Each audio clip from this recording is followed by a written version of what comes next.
Okay, you guys, let's get straight into the video of how I make my wax, and then I will show you later in the video how to apply and remove your hair. First, you want to start off with a regular lemon, one medium-sized lemon, small lemon. I think this one's small. I cut it up into fours because it makes it easier to get the most lemon out of it. I think I only used 1.5 lemons to get 1/4 of a cup. And you just squeeze it, and you saw me rolling it so I could get the most juice out. So I used this little tiny strainer. You just want to use whatever strainer so you don't get the extra pulp and all that stuff in there. You want this super clean, just liquid for the most part. And then you take your 1 cup of sugar and then 1/4 cup of water. So the ratio you want is 1 cup to 1 cup of sugar, 1/2 cup of liquid. The liquids will include lemon juice and water. So 1/4 cup lemon juice, 1/4 cup water, which equals 1/2 of liquid. And then you want to put it on the stove. I put my stove, this is a gas stove, I think. Wow, I'm so uneducated about stoves. But I put it on 5, which is medium temperature, I guess. And you're basically looking for it to turn colors. So I will show you the first color is a lighter brown. It's more of a honey color, more of like a nice fresh honey color. And that you could use for this same purpose. It just depends on what region you're in. For my region, I'm in Georgia, so it's super hot down here. So I need a harder wax because it stays longer.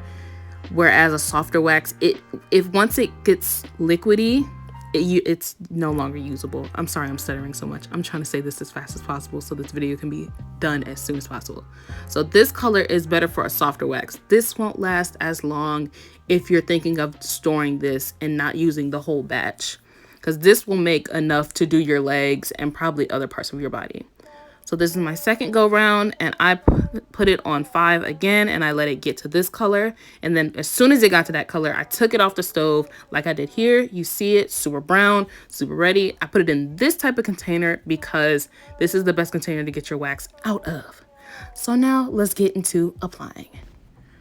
Okay, you guys, so you want to start off with a fresh, dry, hairy leg. You can exfoliate maybe 24 hours to 48 hours before, but do not exfoliate in the same day that you will be waxing because it is not good for your skin. You do not want to open your skin and your follicles before you put wax in it. It's not cool. So this is our wax, and we're going to be using these popsicle sticks. I have links in the bottom to whatever I could find and wherever I could find it at. These are our wax sticks. These are some from Dollar Tree. Those are what I use. Also found some at Micheals. Those are in the description. This is the muslin fabric that I use from Joann's. Witch hazel, I have one from some other company in the description. That one's from Dollar Tree. And this is from Target, Up and Up, aloe vera gel. Now, tea tree oil. This is the one I use, of course. And I also wanted to show you guys that I'm watching this video. This video is all the funds are going to Black Lives Matter. I want to show you any other container you can use. I don't prefer that container, but that's also where I keep some other wax. I use this cornstarch. This one's from Sprouts. I couldn't find a link to it, so there's not going to be a link, but if you go to Sprouts, I'm sure you can find it. Those are the ingredients. So we're going to start off with paper towels. I'm taking one. Oh, well, wash your hands, of course. I'm taking one and I'm using it to hold my cornstarch so that when I apply it to my leg, I'm not just holding it in my hand.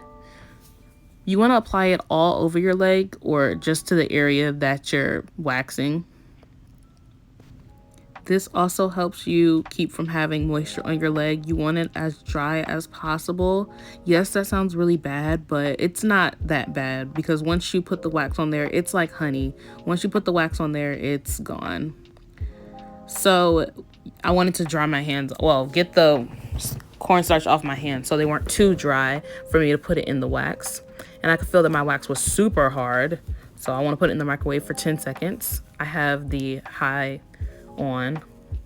So when you get back, there's my leg, you get the wax, and you see how, you know, I can't think of another word, wet? I don't know, but it's really drippy, which it's not supposed to be. It's a little bit hard. It's supposed to be just a little bit hard, but this is great. This is fine. You can use this. It worked, obviously. as you'll see at the end of the video. So the first thing you want to do, you can use 3 fingers. I just used 1 finger because I wasn't sure if it was hard enough for me to be able to rip up. But basically, one good skill you want to keep is don't let the wax run out once you get to the end of your leg, because it will hurt. Before you even wax, it will hurt. And this part, you want to rip in the direction of your skin. So you saw me rubbing up to lay it on, like right now. You see I'm rubbing up against the grain, and then you rip with the growth of your hair. That keeps you from having bumps and different things. Like in some areas you can tell that I had some bumps. That's because I was learning and I was practicing for you guys.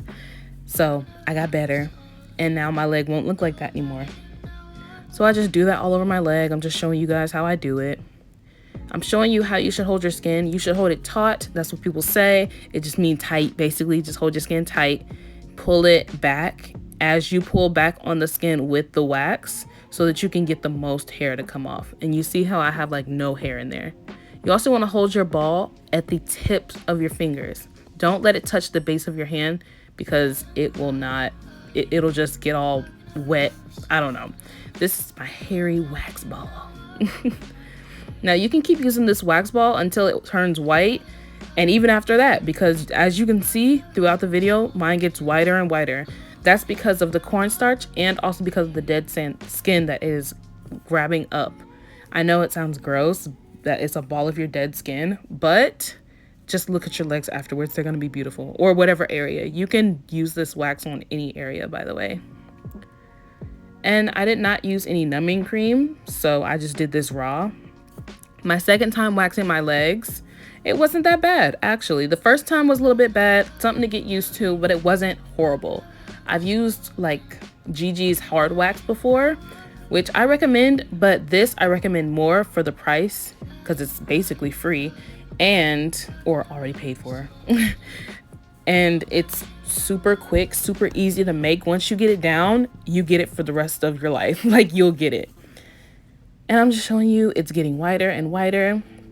And in another video, I can show you what to do once it is completely like drippy, like all over the place. But that'll be another video. I can show you how to use soft wax. That will be under the umbrella of what a soft wax is. This is more of a hard wax ball, sugaring. I can show you how to use soft wax. That is when you would use the muslin cloth, which I don't even know why I kept that in the video, but those are just the supplies you will need. So if you want to make your little waxing kit, that's what you'll need. You'll need all of that for it, because you will at some point want to continue to use it, unless you just want to throw away all of that, and it may get super soft. So as you can see, it is completely white, completely full of hair, but it's not drippy. You can still use it. Yes, it's gross, but you still can use it. It's just fine. See, it still picks up hair the same. It's great. I love it. This is my most recommended way of waxing or shaving. I don't shave. I don't even own razors. I gave them all away. I don't own razors. I wax any part of my body that I want hair removed. So we're going to go in with our witch hazel and just rub our legs down. You need to clean your skin. You do not want that sugar sitting on there, because I know the last time I let the sugar sit on my skin for a little bit too long, ooh, that thing was itchy. I use tea tree oil so that since you've opened your skin and ripped the follicle out of its home, you want to give it something to protect it. So you use tea tree oil. It's a good skin repair, keeps you away from acne. And then the aloe vera keeps you from having too much redness. It kind of cools your skin down. My skin feels amazing right now. As you can see, it's beautiful. I know you can see some veins. That has nothing to do with anything. I just have varicose veins. It runs in the family. It is what it is. As you can also see, the hairy leg is darker. That is because, like I said, the sugar exfoliates your skin while it's taking the hair off. It's the most amazing process ever. I wouldn't even get these results with hard wax. I super recommend this way of waxing. And that is not only because I want you to watch this video, but this was the best. So you're welcome. We finished. Thank you for watching. Bye.